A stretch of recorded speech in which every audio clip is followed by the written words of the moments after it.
A 33 metros de profundidade, em 6 de novembro de 1941, realizou-se o ato político mais importante do regime.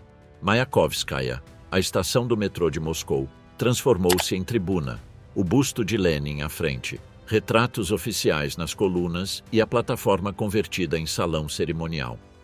A mensagem era muito clara.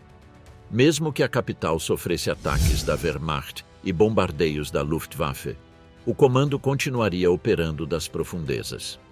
A resposta foi direta: evacuar para Samara, então chamada Kuibychev, sede provisória do governo soviético, e preparar um refúgio subterrâneo autossuficiente. Moscou transformou parte do metrô e de seus porões em áreas de comando. Kirovskaya foi fechada ao público e o Kremlin, o coração do aparato soviético, blindou os acessos à rede subterrânea. Quantos trechos ficaram fora dos mapas oficiais? Quais níveis operacionais foram declarados de acesso restrito ao governo? E que cadeia de custódia garantiu que ninguém falasse enquanto pessoas desapareciam de listas e registros? A descida de Stalin, Mayakovskaya e o plano de continuidade. Em 6 de novembro de 1941, quando o avanço alemão colocou Moscou sob ameaça direta pela primeira vez, Stalin decidiu que o ato político mais importante do ano não seria realizado na superfície. O local escolhido foi a estação Mayakovskaya, situada a 33 metros abaixo da terra, já concebida como abrigo antiaéreo e transformada naquela noite em palco do poder soviético. Uma plataforma operacional foi convertida em sala de cerimônias. Tapetes sobre o pavimento, uma tribuna improvisada e retratos oficiais fixados nas colunas, ao lado de um busto de Lenin, transferiram a liturgia do Estado para o subsolo. Nesse gesto, mais do que nas palavras do discurso, o regime estabeleceu a mensagem central daquele momento. Mesmo que a capital fosse atacada, o comando político não se retiraria nem desapareceria, mas continuaria governando a partir de baixo. Essa descida ao metrô foi a expressão pública de um plano de continuidade do poder. Foi a face visível de uma doutrina que já estava sendo escrita em decretos secretos. Em 15 de outubro de 1941, o GKO, o Comitê Estatal de Defesa, o Gabinete de Guerra Soviético, aprovou a Resolução Secreta número 801. Se Moscou fosse comprometida, o governo seria evacuado para Kuibychev, a atual Samara, prevista como capital alternativa. 6 dias depois, em 21 de outubro, outra ordem, a número 826, determinou a construção ali de um abrigo especial para o comando. Em menos de uma semana, a sobrevivência do Estado deixou de ser uma ideia e se transformou em um plano com números, datas e tarefas. O plano não era abstrato nem improvisado. Em outubro de 1941, Lazar Kaganovich, comissário das ferrovias e figura-chave da administração stalinista, emitiu uma ordem interna.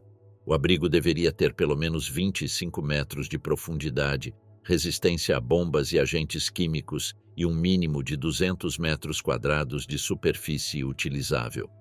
Em plena batalha, o Estado exigia um centro de comando capaz de assumir a função de uma capital. O que estava em jogo não era apenas a segurança pessoal de um líder, era a continuidade do governo. A obra avançou com uma velocidade que só se explica por um aparato capaz de mobilizar recursos sem discussão pública. Mais de 4.000 trabalhadores e engenheiros foram transferidos de Moscou, junto com maquinário especializado. O resultado foi concluído em 6 de janeiro de 1943. Um bunker a 37 metros de profundidade, equivalente a um edifício de 12 andares sob o solo, organizado em 9 níveis dentro de um poço vertical de 7,5 metros de diâmetro. Nas camadas mais profundas situavam-se as salas de comando. Acima delas, níveis técnicos e de apoio que transformavam o abrigo em um sistema autônomo. O projeto revela o que um governo entende por sobrevivência. 5 desses níveis intermediários foram reservados para maquinário essencial, módulos de filtragem de ar e ventilação para garantir respiração estável, sala de controle, baterias e geradores, depósitos de água e combustível e cozinhas. O complexo contava com uma central elétrica própria e um circuito de regeneração de ar baseado em soluções navais, capaz de manter o interior selado por até 5 dias sem assistência externa. Além disso, não dependia de uma única entrada. O acesso principal era ocultado sob aparência civil, e existia uma saída adicional de evacuação camuflada a certa distância. No coração do abrigo, porém, havia um detalhe que não era técnico, mas político. A sala circular de conferências foi dimensionada para cerca de 115 pessoas e organizada em torno de mapas murais, mesas de trabalho e painéis telefônicos. Ao lado dela, foi preparado um gabinete privado concebido como réplica de um escritório de superfície. Um espaço para assinar, ordenar, ouvir relatórios e sustentar o ritual cotidiano do comando. A cidade estava pronta para se tornar capital alternativa e o centro de comando estava preparado para receber a Stavka, o alto comando soviético, mas o dirigente decidiu permanecer em Moscou. Essa escolha muda o sentido de tudo o que foi construído. O subsolo não era apenas um plano de fuga. Era uma forma de resistência institucional. Enquanto existisse a capacidade de comandar, o Estado podia afirmar que continuava de pé, mesmo que a superfície se tornasse incerta.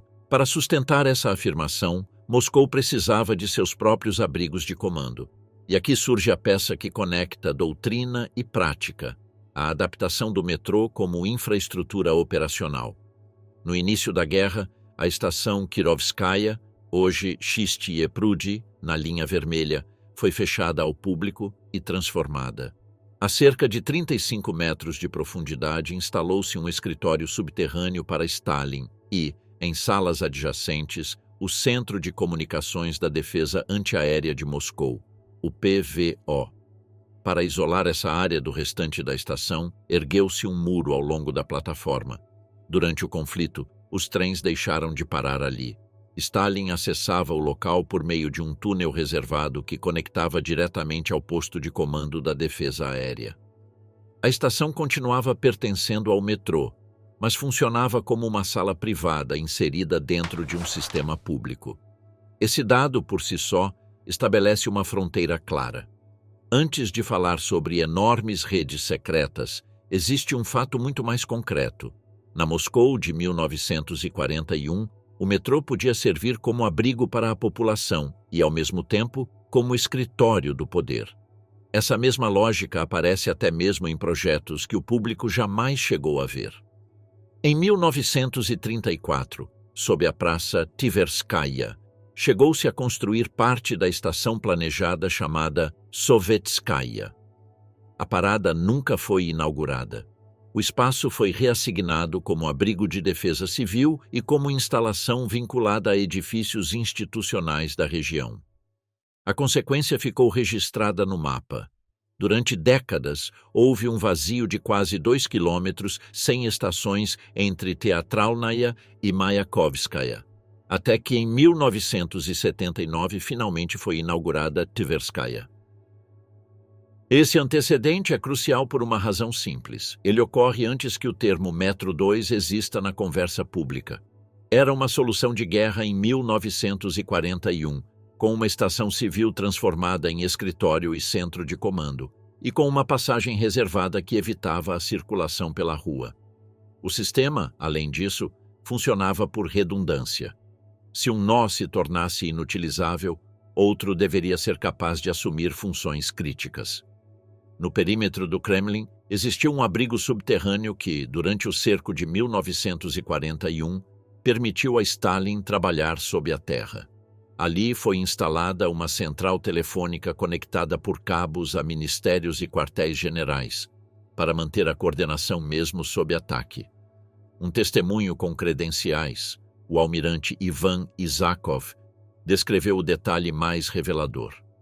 O interior foi preparado para imitar o escritório do líder, com altos painéis de carvalho, a mesma mesa, retratos de Lenin e Marx e cortinas colocadas onde não havia janelas. Era continuidade psicológica planejada. Mesmo em um porão reforçado, O poder precisava sentir-se idêntico a si mesmo. A poucos quilômetros do centro, a lógica se repete com outra função: proteger o dirigente onde ele realmente vivia. A Blizhnaya Dasha de Kuntsevo, sua residência favorita desde 1934, em uma área arborizada a oeste de Moscou, não nasceu como fortaleza. Mas após o início da guerra, decidiu-se dotá-la de um bunker. As fontes situam sua conclusão em março de 1942. Ele ficava a 15 metros de profundidade e foi reforçado com camadas de trilhos de ferro nas paredes e no teto. Possuía 2 corredores paralelos para que Stalin não cruzasse com o pessoal de serviço. Incluía escritório, sala de reuniões com mesa oval de carvalho, onde se reunia o gabinete de guerra, e um dormitório mínimo. Mesmo os detalhes menores mostram até que ponto a segurança se tornou uma forma de vida. A Dasha era fechada e vigiada por unidades da NKVD, e Stalin impunha hábitos que revelam paranoia operacional. Mandava cortar as cortinas das janelas para que ninguém pudesse se esconder atrás delas. Em um sistema assim, o bunker não é apenas uma construção, é a extensão física da desconfiança. Mas quem poderia transformar essa desconfiança em escavação, concreto e aço sem deixar rastros públicos?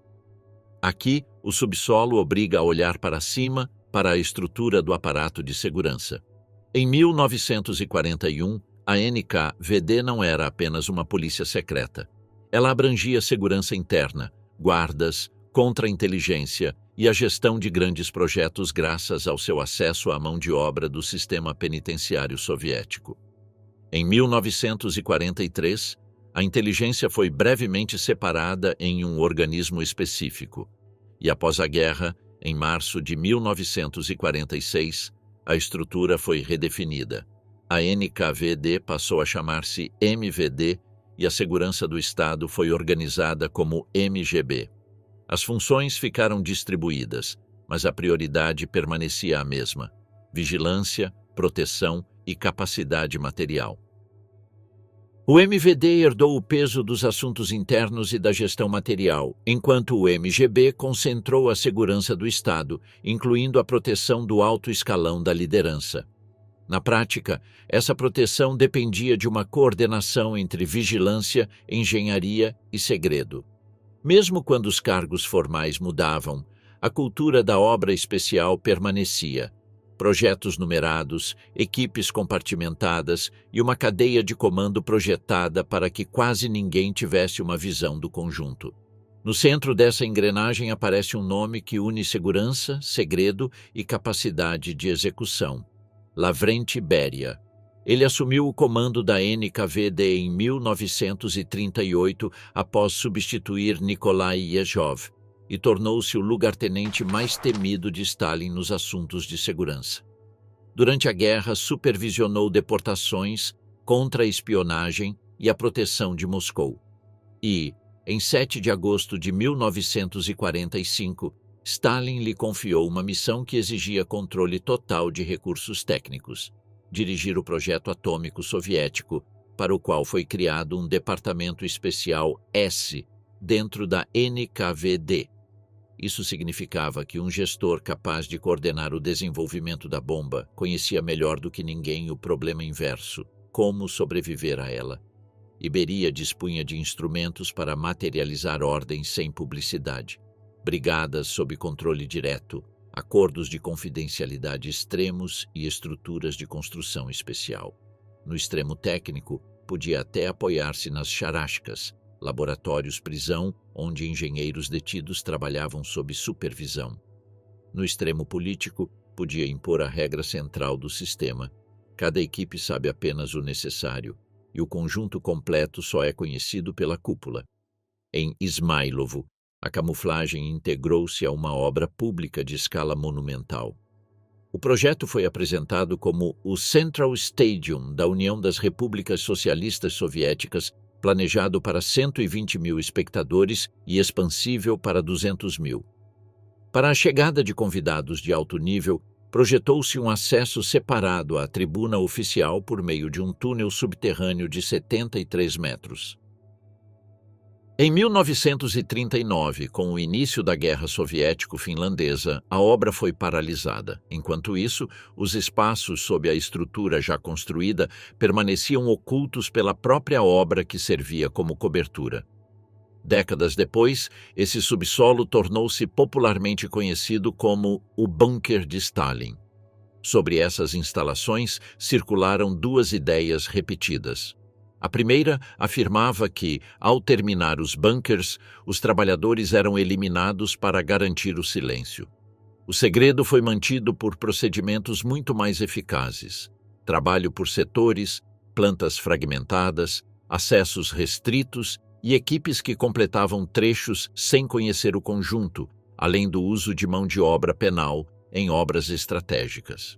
A segunda falava de uma cidade subterrânea, ilimitada, já concluída nos anos 30. Após Hiroshima, e sobretudo depois da primeira detonação nuclear soviética em 29 de agosto de 1949, a continuidade do governo passou a exigir maior profundidade e autonomia ampliada para continuar operando, mesmo com a superfície inutilizada. Nesse contexto, no início dos anos 50, foi executado o salto de escala perto de Taganskaya. Entre 1951 e 1956, foi construído um complexo a 65 metros de profundidade e com cerca de 7.000 metros quadrados, erguido com técnicas do metrô e conectado por 2 túneis à infraestrutura subterrânea. Entrou em serviço como posto de comando de emergência e centro de comunicações do Distrito de Defesa Aérea de Moscou, com pessoal que se revezava a cada 24 horas. Nos anos 60 foi reforçado para permanências prolongadas, com reservas e sistemas internos, incluindo 2 poços artesianos para abastecimento de água. O complexo passou ao âmbito militar e ficou equipado como centro de comando com comunicações, energia própria, ventilação e filtragem, além de armazenamento interno para sustentar operação contínua. Se o comando podia operar sob Moscou, restava a pergunta seguinte: por onde se entra e que marcas deixa na cidade uma infraestrutura projetada para não existir? Marcas na superfície, como entrar no subsolo do poder. A continuidade do comando sob Moscou dependia de um ponto fraco: o acesso. Por isso, a engenharia subterrânea foi projetada para aparecer e desaparecer na superfície, com a lógica de um edifício comum, um pátio de serviço ou uma porta técnica sem identificação. No centro histórico, os sinais mais confiáveis eram poços verticais, salas de filtragem e ventilação, portas herméticas, corredores protegidos e conexões com redes já existentes, como o metrô e seu sistema de energia. Em uma cidade densa, construir uma instalação totalmente nova era mais arriscado do que conectá-la a infraestruturas já escavadas, onde o ruído e os movimentos de obra podiam ser confundidos com manutenção comum. Sob a praça, que durante décadas levou o nome de Soviética, foram reutilizados elementos de uma estação planejada e nunca aberta ao público. No início dos anos 40, foi construído ali o Objeto 84, um posto de comando para a defesa local antiaérea de Moscou. Ele foi integrado ao tecido subterrâneo do centro, próximo a um eixo administrativo, e organizado com espaços pensados para trabalhar e coordenar operações. Essa reutilização explica por que o mapa do metrô apresentou durante anos uma raridade operacional: um longo trecho sem estação em pleno centro da cidade. A parada intermediária só apareceu em 1979, quando foi inaugurada a atual Tverskaya. Ela foi construída tardiamente e em um ambiente já condicionado por túneis existentes, e a obra exigiu métodos de montagem específicos para trabalhar dentro de um corredor subterrâneo já ocupado por uma linha em operação. Se o posto do Objeto 84 demonstra como um centro de comando pode ser inserido no coração da cidade, o salto de escala da era nuclear se compreende melhor com um complexo cujo tamanho obrigou a esconder sobretudo a boca de entrada. Perto de Taganskaya foi construído o GO-42, conhecido hoje como Bunker 42. Ele começou a ser projetado em 1945. teve seu desenho técnico finalizado em 1947 e entrou em construção no início dos anos 50, com o mesmo método utilizado no metrô. Tubos de ferro fundido, anéis sucessivos e escavação por fases. Não se tratou de uma caverna improvisada. Foi escavado um sistema de 4 grandes blocos paralelos, cada um com aproximadamente 9,5 metros de diâmetro, conectados por corredores, com uma superfície total superior a 7.000 metros quadrados, a cerca de 65 metros de profundidade. O acesso principal foi resolvido com um poço vertical. Esse poço foi protegido por um cabeçote de concreto projetado para resistir à onda de choque e manter o alinhamento do eixo. A parte visível foi camuflada como um imóvel funcional. A descida interna foi organizada com uma escada de 310 degraus, distribuída em 18 lances, e um elevador de serviço para equipamentos e carga. A obra foi oficialmente aceita em 1956 e transferida para a defesa. O conjunto ficou preparado para operar como posto de comando e, sobretudo, como nó de comunicações. Nesse ponto surge o detalhe que define o objetivo real dessas instalações. Não bastava resistir sob a terra, era necessário continuar comandando. No GO-42, concentrou-se equipamento de transmissões em escala industrial, com salas dedicadas à ligação e comutação, alimentação elétrica própria por meio de geradores a diesel e sistemas de ventilação capazes de operar em regime fechado. A autonomia foi assegurada com reservas internas e infraestrutura para sustentar turnos de pessoal e funcionamento contínuo sem depender da superfície. A chave narrativa, porém, volta a ser o acesso. Um complexo desse tipo não podia se denunciar com entradas evidentes. Por isso, o padrão se repete: superfície discreta, controle de passagem e uma descida que, vista de fora, podia parecer um armazém, um escritório técnico ou um pátio de manutenção. Esse mesmo padrão reaparece com outra finalidade em um segundo caso ainda mais revelador, porque foi construído para custodiar. Tubos de ferro fundido, anéis sucessivos e escavação por fases. Não se tratou de uma caverna improvisada.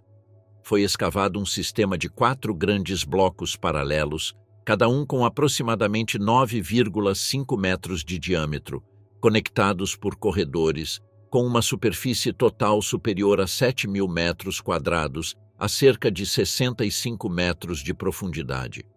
O acesso principal foi resolvido com um poço vertical. Esse poço foi protegido por um cabeçote de concreto projetado para resistir à onda de choque e manter o alinhamento do eixo. A parte visível foi camuflada como um imóvel funcional. A descida interna foi organizada com uma escada de 310 degraus, distribuída em 18 lances, e um elevador de serviço para equipamentos e carga. A obra foi oficialmente aceita em 1956 e transferida para a defesa. O conjunto ficou preparado para operar como posto de comando e, sobretudo, como nó de comunicações. Nesse ponto surge o detalhe que define o objetivo real dessas instalações. Não bastava resistir sob a terra, era necessário continuar comandando. No GO-42, concentrou-se equipamento de transmissões em escala industrial, com salas dedicadas à ligação e comutação, alimentação elétrica própria por meio de geradores a diesel e sistemas de ventilação capazes de operar em regime fechado. A autonomia foi assegurada com reservas internas e infraestrutura para sustentar turnos de pessoal e funcionamento contínuo sem depender da superfície. A chave narrativa, porém, volta a ser o acesso. Um complexo desse tipo não podia se denunciar com entradas evidentes. Por isso, o padrão se repete: superfície discreta, controle de passagem e uma descida que, vista de fora, podia parecer um armazém, um escritório técnico ou um pátio de manutenção. Esse mesmo padrão reaparece com outra finalidade em um segundo caso ainda mais revelador, porque foi construído para custodiar. A segurança foi resolvida com o mesmo critério aplicado ao acesso. A ligação direta com o túnel foi selada com concreto após manter apenas as conexões indispensáveis, de modo que o arquivo permanecesse operacional sem expor uma rota direta para a infraestrutura pública. O antigo Hotel Rocia, construído entre 1964 e 1967 em Zariadie, funcionou durante décadas como cobertura urbana de autocontrole, um volume maciço ao lado do Kremlin, com perímetros, acessos e pessoal de segurança integrados à própria operação diária. O hotel operava em números de grande escala, cerca de 3.000 quartos, e essa magnitude tornava normal o fluxo constante de suprimentos, manutenção e áreas restritas sem levantar suspeitas. A demolição do Hotel Rocia em 2006 revelou galerias projetadas para permanecer invisíveis e confirmou que o subsolo estratégico dependia de coberturas urbanas para não se denunciar. A incógnita desloca-se então para o oeste, em direção a Ramenki, um distrito do sudoeste de Moscou associado a instalações estatais subterrâneas e frequentemente citado como um nó recorrente na lógica de evacuação e continuidade do comando. Metro 2 e D6, operação ferroviária sob custódia. Entre 2007 e 2008 foram formalizados 2 ciclos de formação ferroviária destinados à unidade militar 95006. Primeiro, 7 maquinistas e depois 6, com contratação associada ao suporte de material rodante. Esse número de 13 condutores treinados em 2 anos define uma operação real, porque a condução subterrânea exige habilitação específica, prática recorrente e certificação interna para operar sob protocolos de acesso restrito. A unidade 95006 ficou ligada à gestão de objetos especiais, uma categoria administrativa utilizada para infraestruturas estratégicas que não figuram no circuito civil. O sistema ferroviário reservado foi concebido para resolver 3 tarefas incompatíveis com a superfície em situação de crise: transporte protegido da liderança, mobilidade de pessoal técnico e conexão entre postos de comando sem exposição pública. Nessa geometria estabeleceram-se 3 destinos recorrentes por sua função: o Kremlin como núcleo político, Ramenki como zona ocidental associada a instalações subterrâneas estatais e o terminal governamental Vnukovo II como saída aérea controlada. Este último situa-se a 27 quilômetros do Kremlin, distância que exige um critério de transporte definido.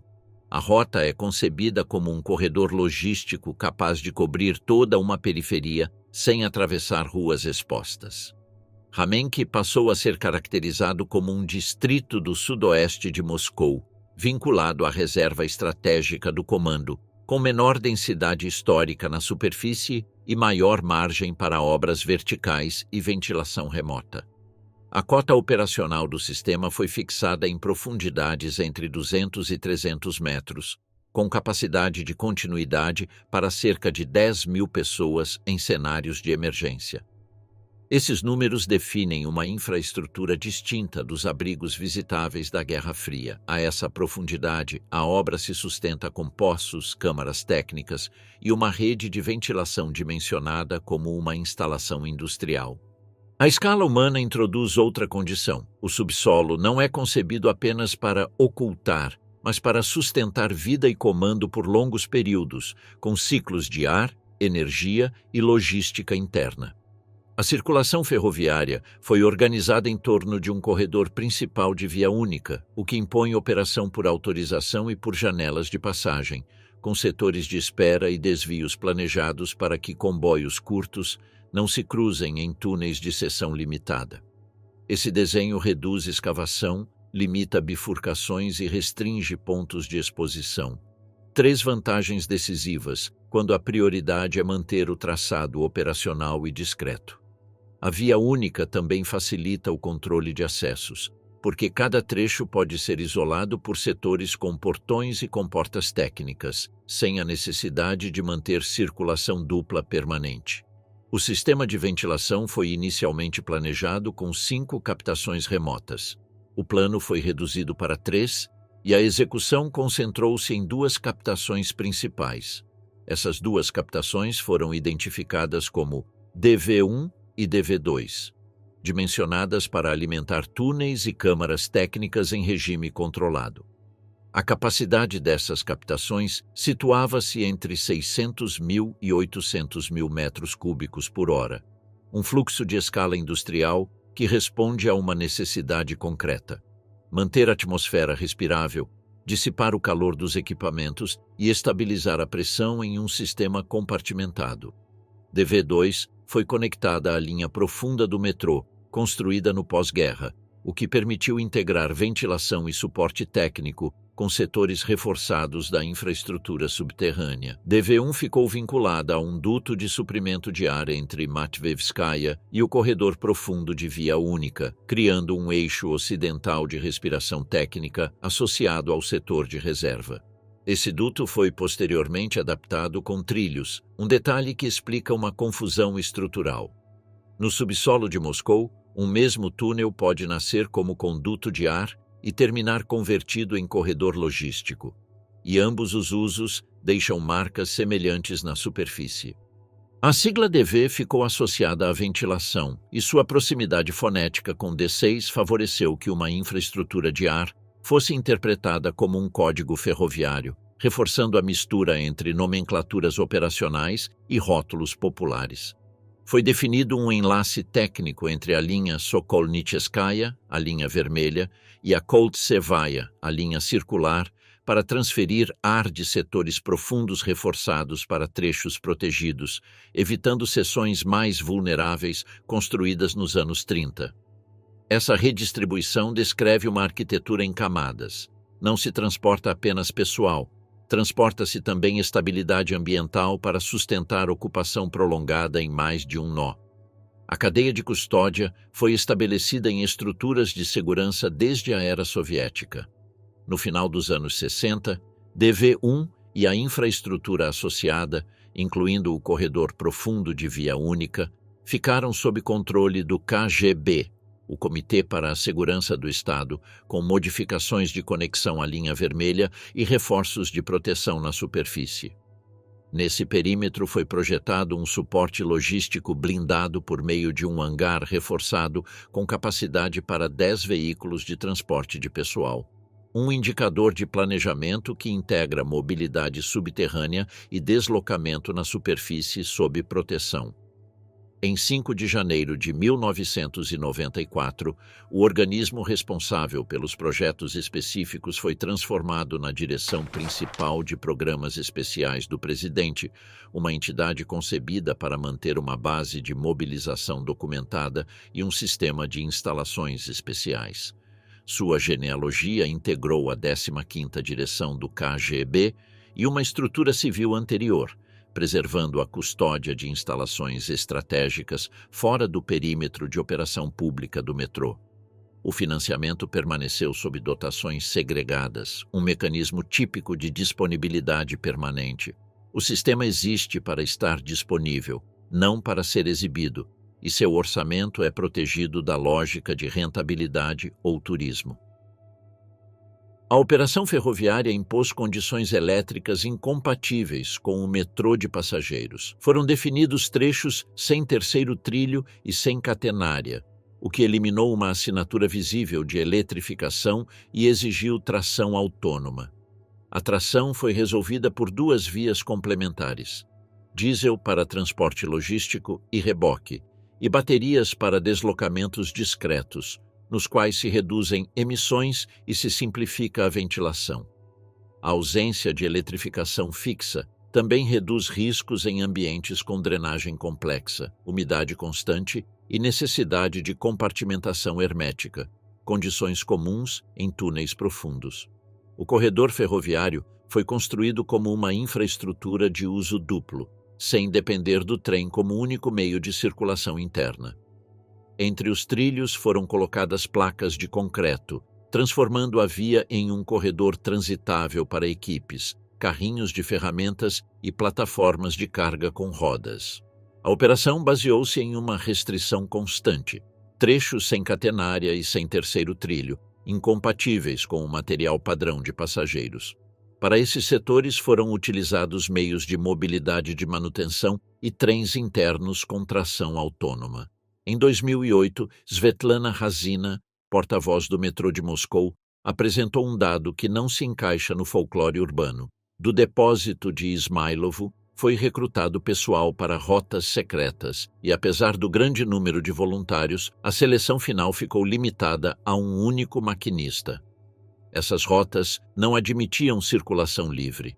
Exigiam autorização nominal, acesso controlado e uma cadeia de custódia distinta da do transporte urbano. Nesses deslocamentos, repetia-se um formato mínimo de comboio, uma locomotiva a baterias e um único carro de passageiros, suficiente para transportar uma equipe reduzida sem manter o túnel aberto por mais tempo do que o necessário. No parque reservado apareceram locomotivas com baterias do tipo Ele e carros EZH-6 modificados, configurados para operar sem eletrificação visível.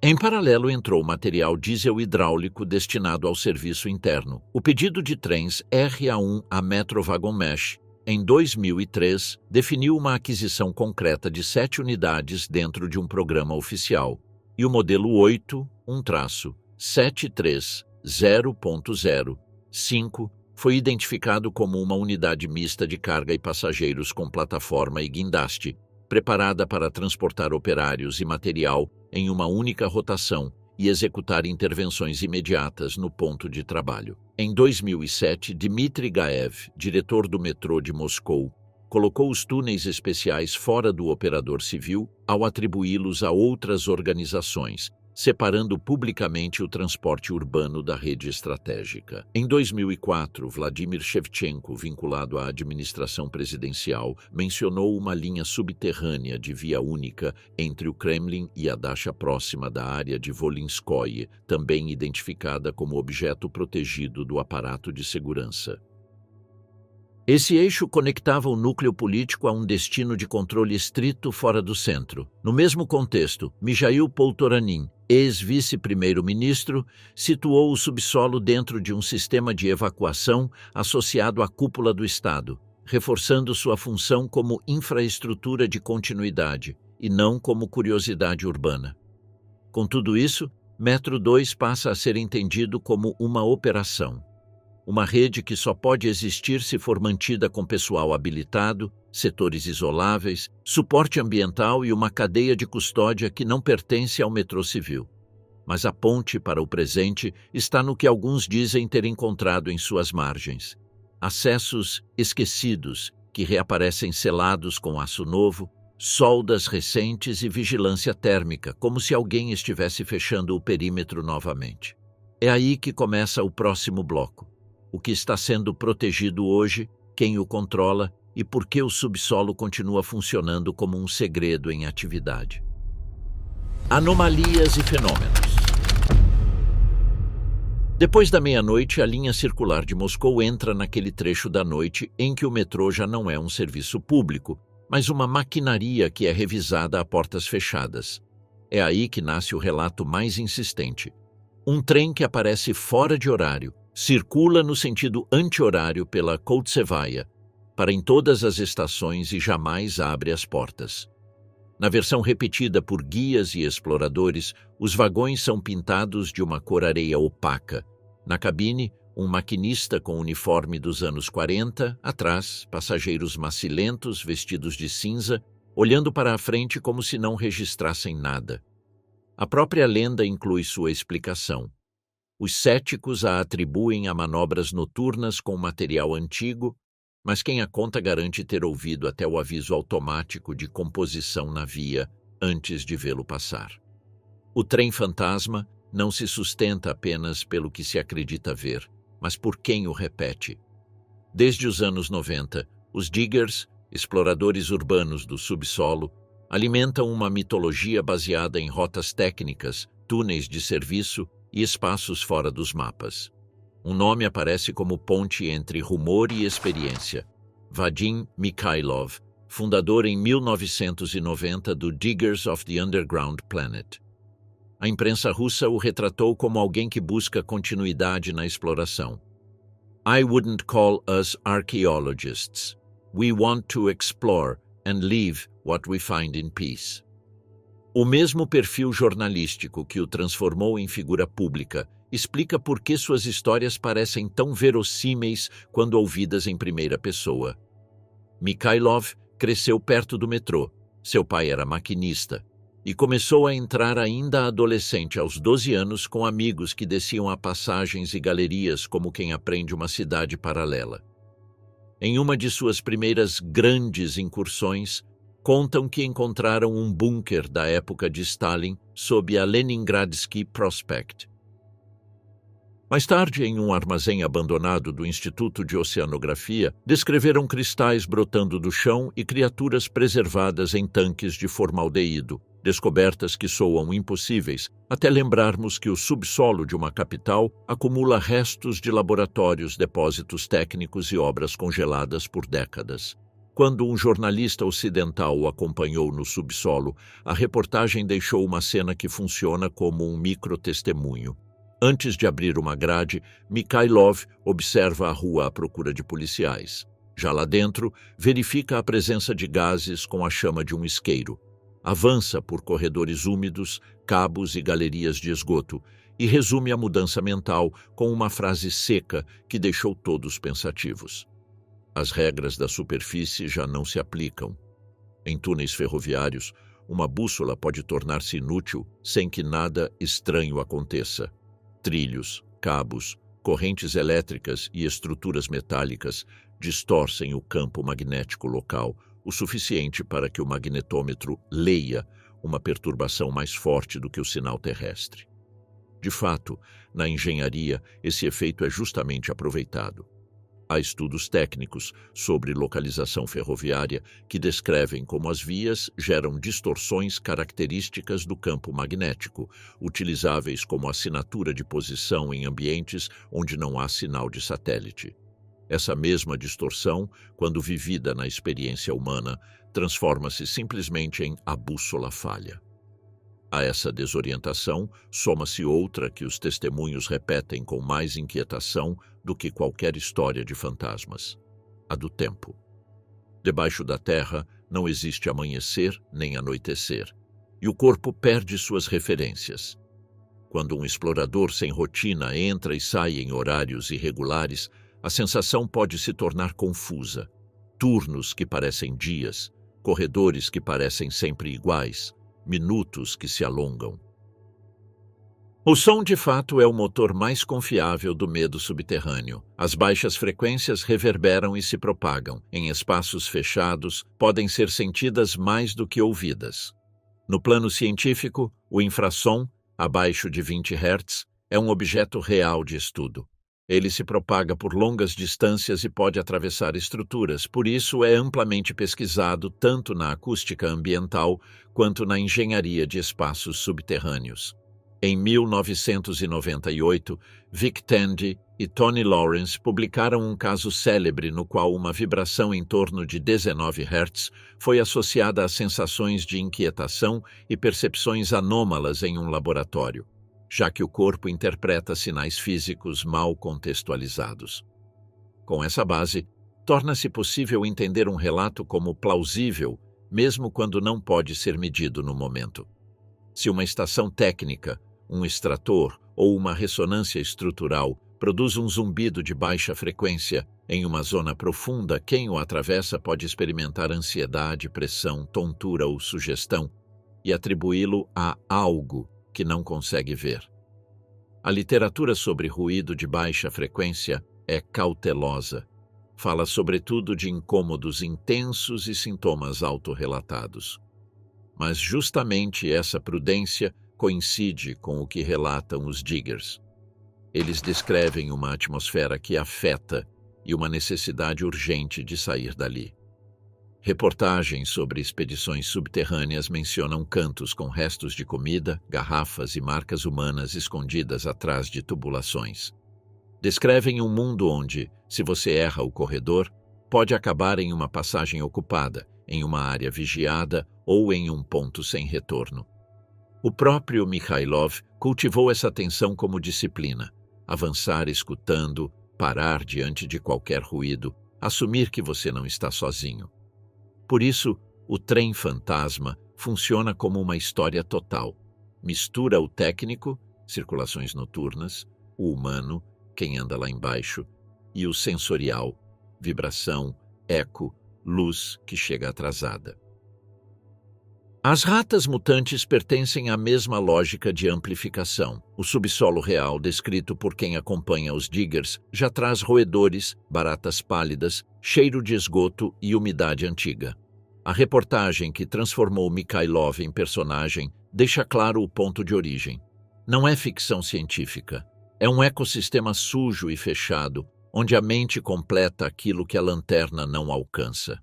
Às vezes, porém, o subsolo devolve fatos tão concretos que parecem ficção justamente pelo excesso de realidade.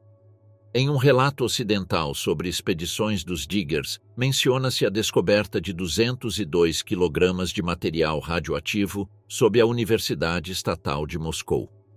Para a cultura conspiratória, esse tipo de episódio não é uma exceção. É a prova de que o impossível, às vezes, estava apenas escondido. Esse mecanismo explica por que o mito do Poço de Kola, os supostos gritos do inferno, se encaixa tão facilmente em conversas sobre túneis e profundidade, mesmo não tendo ocorrido em Moscou. A base real é verificável. O Kola Super Deep Borehole alcançou 12.262 metros em 1989, na Península de Kola, como parte de um programa científico soviético. A lenda, porém, desloca o local para a Sibéria e acrescenta um áudio de origem duvidosa. Reconstruções críticas mostram como o relato se popularizou em inglês após uma transmissão de 1989 na Trinity Broadcasting Network e como foi sendo ampliado com acréscimos posteriores até se tornar uma prova de algo sobrenatural. O ponto importante é observar o padrão. Um fato técnico extremo serve de âncora, e o resto é construído para preencher o vazio. Moscou não teria conseguido sustentar um subsolo secreto apenas com silêncio e vigilância. Era necessária uma estrutura capaz de escavar em grande escala, mover a terra sem denunciar volumes e, ao terminar, registrar tudo como um código em vez de como um lugar. Porque cada túnel do qual se fala depende da mesma pergunta prática: quem o construiu e com que método? É aí que entra o próximo bloco. Metrostroy, a organização que transformou a escavação em indústria e o segredo em procedimento. Metrostroy e a máquina de construir em segredo. Quando em Moscou surge uma escavação que não aparece em mapas públicos, a pergunta útil é: quem pode fazê-la sem deixar rastros? No século XX soviético, essa capacidade teve um nome próprio: Metrostroy, a organização criada em 1931 para construir o metrô de Moscou e que conseguiu colocar em serviço sua primeira linha em 15 de maio de 1935. Ela não funcionava como uma equipe temporária, mas como uma indústria subterrânea permanente: planejamento, escavação, montagem, acabamentos, bases de suprimento e uma lógica de fábrica aplicada ao subsolo. A construção em segredo começava com um quadro administrativo que permitia que uma obra existisse sem ser descrita. É aí que aparece a palavra que sustenta todo o sistema: objeto. Nessa linguagem, um objeto era uma unidade de comando e de contabilidade, um número ao qual se atribuem orçamento, equipes, materiais, turnos e prazos. O número cria uma realidade burocrática que pode circular sem revelar o propósito real e permite que uma obra tenha calendário, recursos e responsáveis, mesmo que sua função não seja mencionada. Esse mecanismo torna-se claro quando o Estado atua por decreto secreto. Durante a guerra, o Comitê Estatal de Defesa, o órgão de emergência que concentrou decisões civis e militares, emitiu resoluções classificadas para ordenar abrigos e obras críticas. Em 21 de outubro de 1941, assinou a Resolução número 826 sobre a construção de um abrigo em Kuibychev. E em 22 de novembro de 1941, a número 945 ordenou abrigos especiais em várias cidades, acompanhada de uma lista de equipamentos e materiais para sua execução.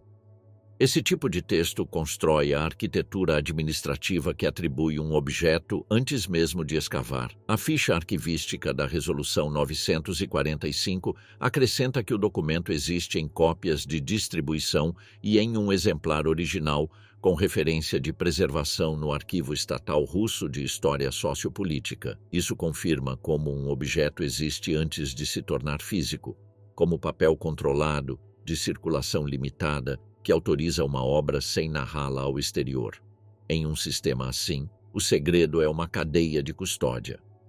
A União das Repúblicas Socialistas Soviéticas criou em 1933 um escritório central de projetos para o metrô, Metro Project, que acabaria se tornando o Instituto Metro-Giprotrans. Sua tarefa era traduzir uma necessidade política em geometria e cálculo, perfis de túnel, poços, ventilação, evacuação, alimentação elétrica e corredores de serviço. Em uma obra especial, parte dos planos é redigida para que os operários executem o trabalho sem compreender o conjunto. Outra parte é preservada para que o sistema exista, mas não circule. Dentro dessa engrenagem, os nomes de arquitetos e técnicos definem a cadeia de especialidades que permite concluir uma obra especial sem improvisação. O arquiteto Alexei Dushkin, já reconhecido como referência no metrô, aparece posteriormente como arquiteto-chefe do Metro Giprotrans entre 1959 e 1967, um dado que demonstra continuidade institucional. O mesmo ecossistema profissional que projetou estações públicas dirigiu, anos depois, a engenharia subterrânea que o Estado não queria discutir em voz alta.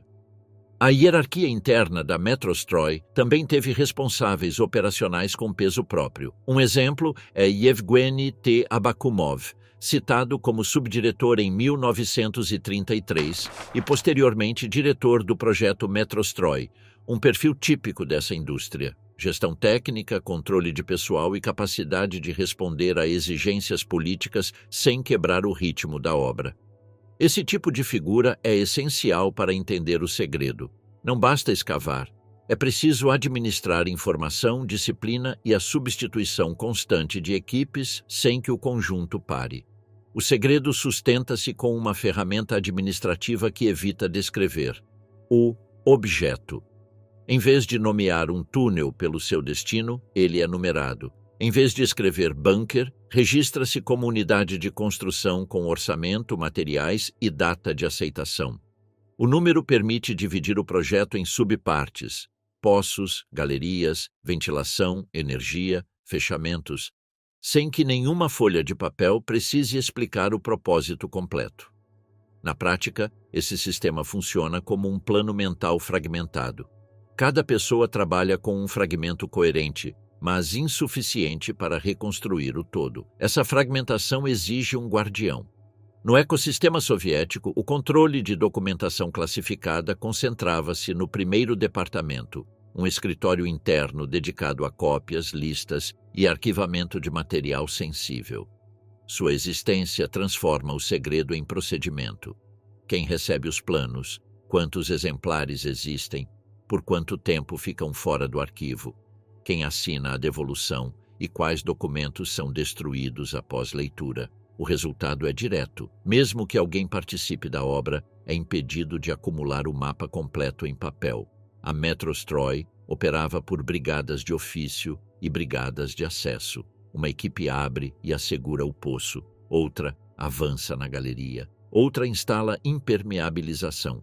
Especialistas distintos montam eletricidade, ventilação e bombeamento. Ao final, entra o grupo que fecha com portas, divisórias técnicas e setorizações. Um topógrafo pode dominar eixos e cotas sem ver o equipamento final. Um eletricista pode conhecer cargas sem conhecer as rotas completas. Um montador pode instalar um portão sem saber qual corredor ele bloqueia dentro do sistema total. Os alias administrativos completam a blindagem. Em instalações sensíveis, a localização real era substituída por uma caixa postal para folhas de pagamento, correspondência e ordens. Esse detalhe explica por que a obra podia circular na burocracia sem adquirir geografia pública. Era possível contratar, pagar, fornecer materiais e aplicar sanções sem que o documento contivesse o nome da rua ou do edifício sob o qual se estava perfurando. O sistema torna-se tangível na logística, e é aí que surge o indicador mais revelador de qualquer escavação: a terra extraída. A solução operacional repetida em projetos sensíveis era o transporte noturno: menos testemunhas, menos tráfego de pedestres, menos coincidências. O caso de Kuibyshev, Samara, funciona como um modelo documentado dessa engenharia da discrição. 2.900 operários e 800 engenheiros trabalhando durante 8 meses para extrair 25 mil metros cúbicos de terra, sob regime de isolamento e com protocolos para impedir que o volume escavado se tornasse um fato visível na superfície. Nesse mesmo modelo, aparecem nomes que revelam como se assina uma obra especial sem assiná-la publicamente.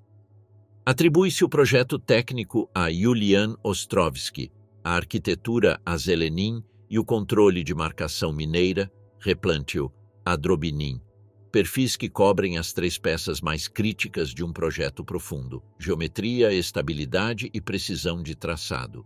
Em obras de alto sigilo, um erro de marcação expõe o projeto, obriga a refazer trechos, aumenta a atividade na superfície e multiplica o número de pessoas que acabam sabendo demais. A Metrostroy também consolidou especialidades que parecem secundárias até se pensar em um objeto em operação. A iluminação, por exemplo, é ao mesmo tempo segurança, orientação e continuidade de trabalho. Na história do metrô, identifica-se Abram Dembski como figura central no desenvolvimento da iluminação de estações e oficinas associadas à Metrostroy. Um tipo de engenharia que transforma um espaço profundo em um ambiente habitável e controlável durante longos turnos. Os arquivos de pessoal descrevem um padrão que se ajusta a uma obra projetada para não poder ser reconstruída por ninguém: rotação incomum em cargos técnicos de alto nível e expurgos administrativos que interrompem repetidamente a cadeia de memória interna. Na prática, a segurança do subsolo apoiava-se numa ideia simples: ninguém conserva por muito tempo a visão completa do sistema. A documentação interna registrava quedas sob epígrafes funcionais: sabotagem, atividade contra-revolucionária, inimigo. Fórmulas que raramente explicavam a causa real, mas cumpriam uma função clara: apagar o vínculo entre uma pessoa e o mapa que ela carregava na cabeça. Dentro dessa lógica, aparece Petrikovsky como um símbolo involuntário de como se protege um segredo industrial. Ele foi o primeiro diretor do sistema subterrâneo, e seu nome aparece em uma lista de execução datada de 20 de agosto de 1938.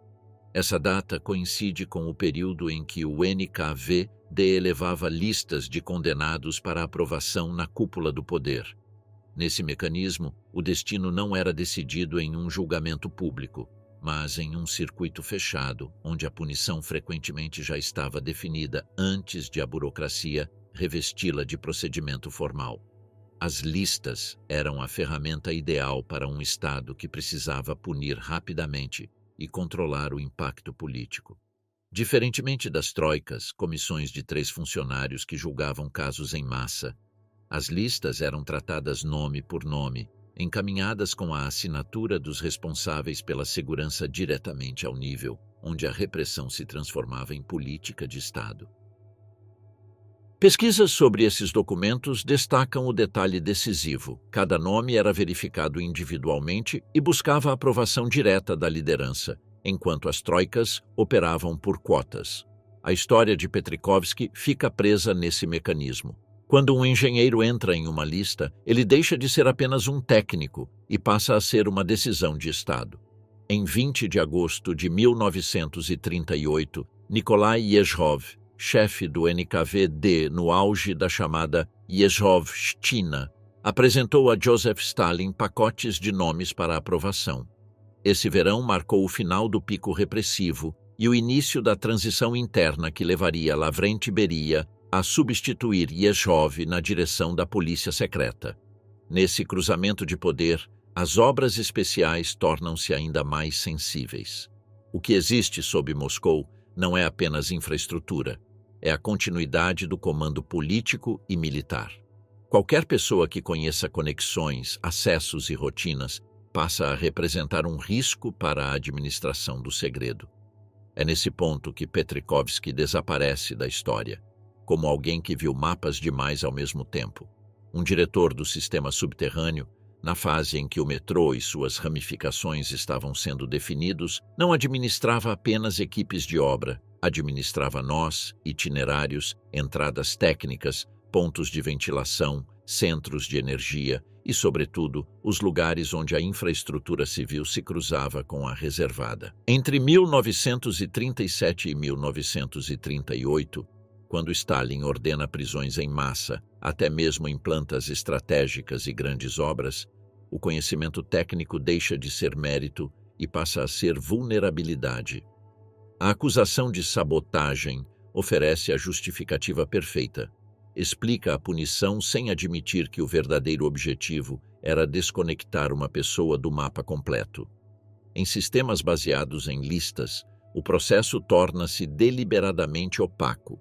Conserva-se o mínimo de registro necessário para justificar a ação e bloqueia-se tudo aquilo que permitiria reconstruir a motivação real. O desaparecimento de Petrikovsky funciona como aviso interno. A mensagem para os que continuam escavando é clara e silenciosa. O Estado pode substituir pessoas com a mesma facilidade com que substitui turnos. O conhecimento total não é premiado, é neutralizado. Décadas depois, o trabalho de Jan Ratinsky e do entorno da Organização Memorial acrescenta uma segunda camada de inquietação. A memória dessas depurações não se perdeu por acaso, ela foi mantida fora de alcance.